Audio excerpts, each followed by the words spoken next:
Tu n'as pas un problème de stratégie, tu as un problème de risque. En trading, il y a très peu de personnes qui vous en parlent, mais la plupart des traders savent trouver des setups, un peu comme tout le monde, vous qui regardez sûrement cette vidéo. Mais le vrai problème, c'est que niveau du risk management, ils ne savent pas combien perdre quand ils ont tort. Alors déjà, premièrement, la première complication, c'est que votre cerveau n'a pas été créé pour avoir tort. Donc déjà, quand vous avez tort, ça vous fait mal, et c'est ce qu'il ne faut pas faire en trading. Malheureusement, laisser ses émotions de côté. Il y a des gens sur les réseaux, je les vois vous dire de faire disparaître vos émotions, ça n'existe pas, ça n'existera jamais.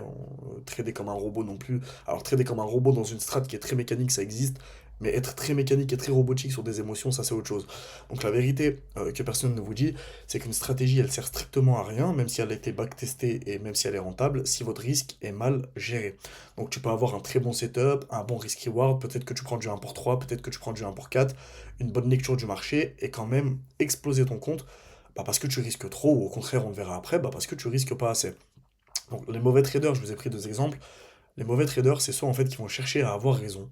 Ok, donc tout le temps avoir raison, et en fait ils vont augmenter leur risque après une perte parce qu'ils veulent se refaire. Et je vais pas vous reparler d'overtrading, de FOMO, etc., parce que j'en ai déjà parlé dans une précédente vidéo, mais en fait ils vont tellement vouloir avoir raison et tellement être énervés quand ils vont avoir tort, qu'en fait ils vont augmenter leur risque par rapport à une perte qui s'est passée avant pour espérer avoir raison cette fois-ci et justement rattraper la perte d'avant, ce qu'il faut absolument pas faire. Et les traders, bien évidemment, qui sont rentables, ils acceptent totalement d'avoir tort et ils protègent leur capital et ils laissent les probabilités, j'adore ce mot en trading, mathématiques et probabilités, travailler parce que je vous rappelle que par exemple sur ma stratégie à moi où je prends que du 1 pour 2 et où j'ai environ entre 60 et 70% de win rate, qui est un très gros win rate, j'ai besoin de très très très peu de gains en fait pour pouvoir être rentable, ce qui est logique. Donc on va parler du risque par trade. Je sais que si vous regardez cette vidéo, c'est sûrement que vous avez un problème de risque et que vous voulez savoir moi combien est-ce que je risque, que ça soit en challenge ou en funded, forcément parce que en challenge bien évidemment que c'est pas pareil, en funded c'est pas pareil non plus, excusez-moi, et bien évidemment que en fonds propres c'est pas non plus la même chose. Parce que là où en fait tu as un challenge à 50K à valider, et là où tu es financé à 400K, et là où tu as un fonds propre à 250 euros, c'est trois choses qui sont complètement différentes. Donc le risque par trade, il faut absolument qu'il soit défini avant d'entrer en position, et faut pas faire le teubé à je rentre en position, j'achète avec un lot ou avec des contrats, moi je parle en contrat parce que je trade en futur, mais avec des contrats vraiment au hasard, genre bon, tiens je rentre à 18 contrats et tu sais pas combien est-ce que tu risques, et pendant la position tu places ton SL et ton TP, tu dis aïe, si je prends un SL je perds 700 $ parce que j'ai trop risqué. Mais par contre c'est pas grave parce que si je prends un TP je gagne 1400 et je sais que j'aurai raison. Bah non, ça marche pas comme ça. Donc le risque doit être défini avant l'entrée, non pas après. Donc le mode défensif, et je vais même modifier pas mal de choses, le mode défensif 0,5% par trade de votre capital du coup. Donc ça c'est quand vous jouez le mode défensif. Pour moi ça c'est parfait pour le financer. Ok, vous financez un compte. Pour moi vous risquez entre 0,25 et 0,5. Au-delà, pour moi c'est plus du tout intéressant. Parce que pour moi c'est plus pour les propres firmes. Ensuite en standard, vous pouvez risquer 1%. Et si vous voulez jouer le mode agressif, vous risquez 2%. Alors, je vais pas vous casser la tête, je vais vous expliquer directement moi en financier combien est-ce que je risque et on verra mon risque en propre firme juste après.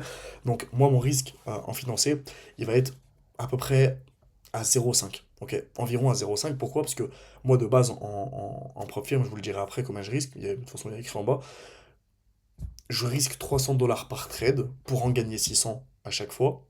Et en financier, je vais risquer 100 pour en gagner 200. Je sais que ça peut paraître ultra agressif, parce que beaucoup de gens se disent, putain, risquer 100 en financier quand même, c'est beaucoup. Et il y en a qui vont se dire, c'est très peu. Mais la réalité, c'est que ma strat j'ai tellement un bon edge sur les marchés, et une strat qui m'apporte beaucoup, parce que je suis un intra-scalper. J'ai tellement beaucoup de trades dans la journée qui m'apportent pas mal de profits. Alors bien évidemment, j'ai des périodes un peu moins intéressantes comme tout le monde, mais la plupart du temps, voilà, les challenges, je vais quand même risquer 100 pour gagner 200, et il va me falloir seulement quelques jours pour pouvoir demander un payout. Alors bien évidemment, c'est pas toujours comme ça, comme je vous ai dit, ça dépend du marché, du contexte géopolitique, machin truc. Après, tout ce qui est macroéconomie, ça me concerne pas forcément, étant donné que je fais de l'intrascalp, je m'en fous un peu. Donc, si tu décides ton risque pendant le trade, donc ce que je vous ai dit avant, tu n'es plus en train de trader, tu es en train de réagir à tes émotions, parce qu'une fois que tu seras dans le trade et que tu auras remarqué que tu as trop risqué, ou au contraire que tu pas assez risqué, c'est trop tard. Et à partir de ce moment-là, c'est pas très intelligent. Donc en propre firme, combien est-ce que moi je risque personnellement? Je vais risquer 300 $ par trade. Je vais vous expliquer pourquoi et comment est-ce que j'ai défini ce risque-là en propre firme. Juste avant de continuer la vidéo, Pour tous ceux qui veulent rejoindre un groupe où il n'y a pas d'affiliation, vous n'avez pas besoin de faire de dépôt, ça coûte pas 600 euros pour rentrer, il n'y a aucun bullshit, tout est en live, ok? Toutes les prises de position sont prises en live. Formation de 5 heures à l'intérieur du groupe Whoop, ok? C'est un groupe Whoop. Pour ceux qui savent pas c'est quoi Whoop, c'est simplement une application téléphone et une application aussi sur PC que vous téléchargez gratuitement et ensuite vous rentrez dans le groupe. Bien évidemment, le groupe n'est pas gratuit. Pourquoi il n'est pas gratuit? Parce qu'on a un très bon win rate, tout est fait en live, toutes les rediffusions sont disponibles, toutes les formations sont disponibles et surtout tout le monde peut parler ensemble dans le groupe. Il n'y a pas d'affiliation, c'est pas moi qui parle tout seul, c'est pas du copy trading, même si vous pouvez en faire. Donc le lien est dans la description. Donc mon risque en prop firme, je vais risquer 300 $ par trade. Le montant exact n'a pas d'importance seul. Ce qui compte, c'est qu'il soit cohérent avec votre DD, donc votre drawdown. Donc ton plan, ton niveau mental et ta règle de perte journalière. Vous n'allez pas risquer la même chose si vous avez un compte prop firme à 100K, un compte prop firme à 50 ou un compte prop firme à 300. Ça n'a aucun sens de risquer la même chose. Je pense que c'est une question de logique, vous le comprenez. Ce qui compte, c'est vraiment que vous comprenez, ok, moi je sais que personnellement je prends que des comptes 50K, parce que pour moi les 50K c'est les plus faciles à valider au niveau du drawdown et au niveau du profit qu'ils demandent, etc. Pour moi c'est les plus simples, au niveau du prix ils sont accessibles à tout le monde, etc. Tout en sachant que sur un compte 50K, je dois faire 3-4 profits, et que ma strat, bah, par exemple aujourd'hui, hein, si je vous montre, il est quelle heure? Il est 12h58. Avec ma strat aujourd'hui, ça a été un break-even, un TP, donc plus de R, un SL où on a divisé nos risques donc moins 0,5 R, ensuite un TP, et voilà. Donc là aujourd'hui, on a 1300 euros de profit, 1300 $ et il est 12h58. Bon, ok, jusque-là, vous comprenez que c'est pas mal. Si je risque 300 $ par trade, donc 300 pour en gagner du coup 600, bah, la réalité c'est qu'il me faut à peu près, je vais vous calculer ça tout de suite parce que je suis dégueulasse en maths, il me faut 5 TP. Il me faut 5 TP, je finance le compte, en sachant que je vais pas faire le mec, mais 5 TP la plupart du temps je les fais très rapidement, sans faire d'overtrading, hein, en respectant un plan qui est totalement fixe. Ça fait pas 2 jours que je suis sur les marchés financiers. Donc voilà, je risque 300 $ en prop firme, je prends que du 1 pour 2, donc je risque 300 pour gagner 600. Donc compte prop firme, donc compte 50K uniquement pour ma part. La target pour valider un compte 50K c'est 3000. Le drawdown la plupart du temps c'est entre 2000 et 2500. Donc vous pouvez pas faire, si votre compte il démarre à 50, bah, vous pouvez pas descendre à 47 000 ou 48 000, je sais plus combien. Même règle, chaque trade. Il n'y a pas un trade où je vais me dire, ah, celui-là je le sens mieux, je vais risquer 700. Celui-là je le sens bien, il y a plus de choses dans mes critères d'entrée que d'habitude, je vais risquer plus. Par contre, et ça c'est quelque chose que vous devez faire, ça dépend de votre stratégie, mais moi, quand il y a une zone qui ne me plaît pas, mais par contre mon edge il est toujours présent, la zone ne me plaît pas, mais il y a toujours moi ma strat, elle est là, et elle se présente, bah, je vais juste diviser mon risque par deux, comme je l'ai fait ce matin. Ce matin j'ai pris un trade, la zone je la sentais pas trop, il y avait trop d'injections vendeuses, j'ai divisé mon risque par deux, le delta était trop négatif, et voilà, et chill, j'ai perdu 100 au lieu de perdre 300. Et ça m'a pas du tout affecté, du coup. Donc, j'ai une limite journalière, bien évidemment, et vous devez le faire, j'en ai déjà parlé dans la vidéo psychologique, donc maximum de stop loss par jour. Ça m'arrive très peu souvent, mais quand j'ai 2 SL d'affilée, j'arrête. Ok, donc après 2 pertes, la journée est terminée, et pas parce que la stratégie, elle marche plus, oh non, j'ai pris 2 pertes d'affilée, peut-être que mon edge, il fonctionne plus, je vais aller backtest. Ça n'a rien à voir. Mais parce que votre cerveau, il commence à vouloir récupérer, et c'est à partir de là que moi, et moi qui suis un trader qui, voilà, ça fait pas 2 jours, comme je vous ai dit, que je suis de monnaie graphique, bah, je suis des fois tenté, ah, plus maintenant du coup, mais avant, j'étais fortement tenté de me dire, ah, allez, un petit dernier, et finalement, je finis la journée à moins 5 R au lieu de la finir à moins 2. Donc après 2 SL, bah, émotion rentre en compte, la frustration, l'envie de forcer le revenge trading, etc. Et la décision des gens qui sont professionnels dans le domaine, bah, vous coupez, hein, tout simplement, vous notez, très important de noter, et vous revenez demain avec un cerveau propre. Pourquoi noter? Bah, notez en fait, vous avez pris 2 SL. Parfois, et moi ça m'arrive dans 90% des cas, c'est juste des SL que je prends par probabilité. Parce que bien évidemment, que si les probas rentreraient pas en compte, et si quand ta strat elle est respectée, bah tu ferais que des TP, je serais probablement multimilliardaire. Mais je note par exemple, ok, à telle heure, le lundi à 8h50, bah j'ai pris un SL parce que par exemple, j'avais pas vu que il y avait une annonce Black Swan et que Trump bon après de toute façon ça tu peux pas le savoir, mais Trump a posté qu'il allait faire la guerre à l'Iran. De nouveau, où il a bombardé l'Iran tout là tout de suite. Et forcément, bah ça je le note. Twitter, Trump annonce, pas vu, par exemple. Ok, bah j'y ferai attention la prochaine fois. Peut-être que sur mon deuxième écran, je mettrai Twitter et je regarderai bah, du coup s'il y a pas quelque chose qui sort. Et s'il y a quelque chose qui sort, je sortirai immédiatement de la position. Et je peux noter par exemple, trade magnifique, trade parfait, respecter le plan à 200%, probabilité SL. Et comme ça, dans vos notes, vous le savez. Le risk-reward, il y a beaucoup de gens qui savent pas ce que ça veut dire. Donc le risk-reward, c'est combien est-ce que vous risquez pour combien est-ce que vous voulez gagner. Donc risque en anglais, ça veut dire risque, comme en français, et reward, ça veut dire gain. Donc en gros, combien est-ce que vous risquez pour combien est-ce que vous allez gagner. Si quelqu'un vous dit qu'il prend que des 2 R, ça veut dire qu'il risque par exemple 100 pour gagner 200. Donc il gagne toujours x2. Quelqu'un il vous dit qu'il prend que des RR de 3, x3, 4, x4, etc. Donc par exemple, quelqu'un qui vous dit aujourd'hui j'ai risqué 100 et moi je prends que du 1 pour 3, bah, ça veut dire qu'il a risqué 100 pour gagner 300. Si quelqu'un comme moi, il vous dit j'ai risqué 400 aujourd'hui et je prends que du 1 pour 2, bah ça veut dire que j'ai risqué 400 pour gagner 800, le double. Donc le risk-reward vous permet d'avoir tort et de rester rentable, parce que donc risque moins 300 dollars, le gain potentiel plus 600 dollars, donc le RR, comme je vous ai dit, je prends que du 1 pour 2. Si vous risquez 300 dollars pour viser 600, vous n'avez absolument, là j'aurais même dû écrire absolument, vous n'avez pas du tout besoin de gagner tous les trades, vous avez besoin d'être cohérent. Parce qu'en fait, les mathématiques font que vous avez besoin d'un très bas pourcentage de win pour pouvoir quand même rester rentable. Vous allez quand même être rentable avec un tout petit pourcentage de gain. Donc les maths, hein, j'allais vous en parler, même si je suis très nul en maths, mais je suis obligé de vous en parler, vous allez comprendre la dinguerie du trading, c'est que le win rate minimum, il change avec le RR.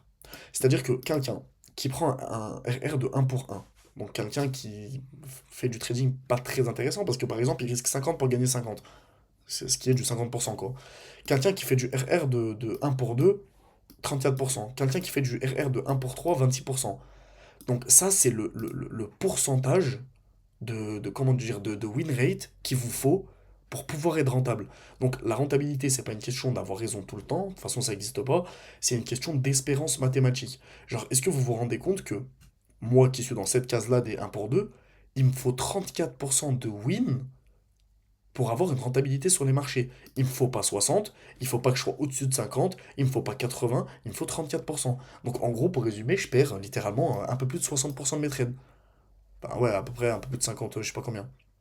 Et pourtant, je suis rentable. Bah pourquoi je suis rentable? Réfléchissez. Quand je perds 300. Quand je gagne 600. Bah, les probabilités sont plus fortes en termes de pourcentage que bah, mes positions positives sont plus puissantes que mes positions négatives.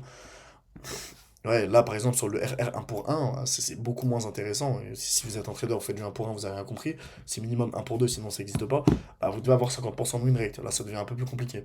Donc un exemple que je vous donne sur G-Trade en RR de 1 sur 2 avec ma strat à moi. Donc si je prends 5 pertes d'affilée, 5 pertes d'affilée, petite période de drawdown, hein, 5 pertes d'affilée pour moi c'est une petite période de drawdown. Donc je perds 5 fois moins 300 dollars. Donc 5 fois ce que je risque habituellement sur tous les trades. Donc j'aurais perdu 1500 dollars en 5 positions. Ok. Vous êtes d'accord avec moi? Maintenant, je fais 5 gains les jours d'après, donc j'ai fait 5 jours de perte, et après je fais 5 jours de gains. Donc je prends 5 fois 600 dollars, parce que ça c'est ce que j'espère gagner par rapport à mon risque. Risque, reward, risque, reward. Donc j'ai gagné 3000 dollars. Maintenant je vous laisse faire le calcul. 1500 fois 2 ça fait 3000. 3000 moins 1500 ça fait 1500. Donc là j'aurais gagné 1500 dollars. Et c'est là où la dinguerie des probabilités arrive. J'ai fait le même nombre de pertes pour le même nombre de gains, et je suis quand même en positif. Le mec qui fait du 1 pour 1 aurait pas eu ces résultats, du coup. Donc le piège, c'est quoi? C'est que le RR1 sur 10 fait rêver, le RR1 sur 2 fait durer. Les gars, sur les réseaux sociaux, il y a trop de mecs, et j'en vois tout le temps. J'ai pris du 1 pour 40, je prends du 1 pour 25, je prends du 1 pour 14. Vous risquez 10 euros avec moi sur un fonds propre, et en une position, vous pouvez gagner 1500 dollars. Alors, peut-être que ça existe sur une position par mois. Si ça vous intéresse, allez-y. Moi, personnellement, je sais que c'est pas quelque chose qui m'aurait intéressé. Et la phrase que j'ai écrite, elle est très bien écrite parce que RR 1 sur 10, ça fait rêver. Mais par contre, le 1 pour 2, il fait beaucoup moins rêver. Il fait beaucoup moins rêver, mais par contre, il fait beaucoup plus durer. Ça fait très longtemps que j'ai ma strat qui a été backtestée. Et si vous voulez les backtests, vous m'envoyez un commentaire dans cette vidéo, je vous les enverrai en privé. Donc, chercher des RR irréalistes crée souvent des trades qui reviennent à BE, logique, ou à SL. Et le but n'est pas de faire le trade parfait, le but est de répéter un avantage, et c'est exactement ce que moi je sais faire tous les jours. Vous voyez, sur les trades que j'ai pris ce matin, mon edge a été validé à chaque fois. Edge parfait, BE. Edge parfait, TP. Edge parfait, SL divisé par 2. Edge parfait, TP. Edge parfait, TP. Là, vous voyez, j'attends encore des zones. Pour l'instant, moi, je prends rien parce qu'il n'y a rien. Et j'attends encore des zones, et dès qu'on arrive dessus, si mon edge se déclenche, je reprendrai position. Et toujours avec le même risque. Vous voyez, là, j'ai mon truc trade of à droite. J'ai mon compte qui est à 51 190 en prop firme. Vous voyez, là, ici. Donc il me reste 3 TP à peu près, et je le finance. Et c'est tout, quoi. Hop, je reviens ici. Donc voilà. T'as un avantage, donc l'overtrading, je vous en ai déjà parlé, donc plus de trade n'est pas égal à plus d'argent, donc 10 setups propres et tu respectes ton plan et tu laisses passer les setups moyens, c'est beaucoup plus logique. Et 40 clics par jour, tu trades ton ennui, ton ego et ton envie de résultats rapides, et résultats, tu pleures dans ta chambre parce que c'est le huitième compte propre firme que tu crames ou alors parce que tu as perdu 400 euros de fonds propres. Donc psychologie, j'en parle en rapide. Si votre PNL vous fait changer de comportement, vous risquez trop. Le PNL, c'est quoi? C'est votre gain à la journée, en fait, total PNL. Ouais, c'est ce que je vous ai montré sur Apex. Donc, un risque correct doit te permettre d'appliquer ton plan sans trembler, sans déplacer ton SL, sans couper ton TP trop tôt. Vous voyez, moi, par exemple, quand je rentre en position et que le trade il monte, il monte, il monte et il est proche de mon TP, bah, vous voyez à droite, il y a écrit plus 500, plus 540, plus 550. Et je peux très, très, très, très, très vite être tenté de fermer la position. Bah, parce que putain, plus 500 dollars sur la propre firme, je prends encore. Mais non, je me suis mis à BE. Et si le trade il revient à BE, il revient à BE. Dans tous les cas, je ne perdrai pas d'argent. Et je mets mon BE un tout petit peu plus haut que mon point d'entrée pour éviter de me faire slipper avec les frais. Mais, euh, mais c'est tout. Et si vous avez un changement de comportement, bah parce que vous trouvez que votre PNL il est énorme, ou alors au contraire, il est pas assez gros, modification de GSL, attends, je coupe, il est proche de mon TP et tout. De toute façon, ça c'est une question de psycho, donc c'est à vous de le régler. Donc checklist avant trade, faites un screen si vous voulez, risque défini, TP défini, contexte validé, SL défini, RR minimum validé, pas déjà 2 SL aujourd'hui. Ouais, donc moi aujourd'hui je suis à plus 1300 dollars sur la PF, donc globalement, là, je m'autorise encore, je pense, un dernier trade. Si le trade il est sell, je vais quand même arrêter, bah parce que ça y est, la journée, j'aurai fini, j'aurai plus 1000, plus 1000. Du coup, si je prends un SL, là, après, bah, je vais perdre 300. Donc, ça dépendra de si je divise mes risques ou pas. J'aurai fini la journée à 1K de profit. Et là, si je prends un TP, bah, je serai quasiment à 2000 dollars la journée, donc j'arrêterai la journée. Pas chercher à faire 20 000 dollars à la journée. Donc, la conclusion de cette vidéo, c'est que la gestion du risque, c'est ce qui te garde littéralement en vie. La stratégie, elle peut te donner des opportunités, mais seule la gestion du risque vous permettra de rester dans le jeu assez longtemps pour devenir rentable. Chez VLTX, c'est toujours très discipline résultat, et ça n'a jamais changé. Si je vais dans mon groupe et que je vais dans résultat membre, je pourrais défiler comme ça pendant 15 minutes, et vous voyez, ça date de hier, hein. Ça date de hier, avant-hier, tous les trades qui ont été envoyés. Aucun fake, il n'y a pas de fake résultat, il n'y a pas d'MT5 modifié. Tous les mecs qui sont dans mon groupe, ils traitent en propre firme, vous voyez, ils ont déjà leurs comptes qui sont au-dessus des 50K pour la plupart. Et littéralement, je peux arrêter de parler et genre défiler comme ça très longtemps. Et les résultats, vous allez aller les voir défiler très longtemps. Voilà. Et vous voyez, beaucoup de gens me demandent est-ce que c'est du live, est-ce que tu envoies juste des positions, est-ce que c'est du copy trading. Quand tu es dans mon groupe, il y a tout ça qui est pour toi. Je continue à défiler. Il y a tout ce que tu vois à gauche qui est pour toi. Donc, salle de marché, radar setup, c'est là où j'envoie les trades. FLTX formation, bah, c'est là où il y a la formation. Résultat membre, c'est où ils envoient leurs résultats. Journal de trading, c'est là où j'envoie les résultats à la journée. Et les sessions live, c'est là où tu retrouves toutes les rediffusions des lives, etc. Bon, je peux remonter pendant 15 ans, vous allez en voir tous les jours. Donc, session live, là, vous voyez, tous les derniers lives ont été enregistrés et vous pouvez voir les rediffusions et vous pouvez bien évidemment rentrer pendant le live, dans le live. Et là, vous voyez, donc, par exemple, le dernier live, plus 0 R, puisqu'il n'y a pas eu d'opportunité, plus 2 R, plus 3,5 R, live backtesting pendant 2 heures, plus 3,5 R, plus 2 R, plus 7,5 R. Ça a été une des quasiment meilleures journées du mois de. C'était le mois de mai, ça, je crois. Et puis voilà, et vous voyez, dans salle de marché, tout le monde discute ensemble tous les jours. Je leur ai envoyé une vidéo là. Je regarde quand je rentre du taf. Moi, à l'inverse, je regarde quand je reprends le taf. Bref. Merci d'avoir suivi cette vidéo. J'espère que vous aurez trouvé de la valeur. On se retrouve pour la prochaine vidéo. Bonne journée. Ciao, ciao.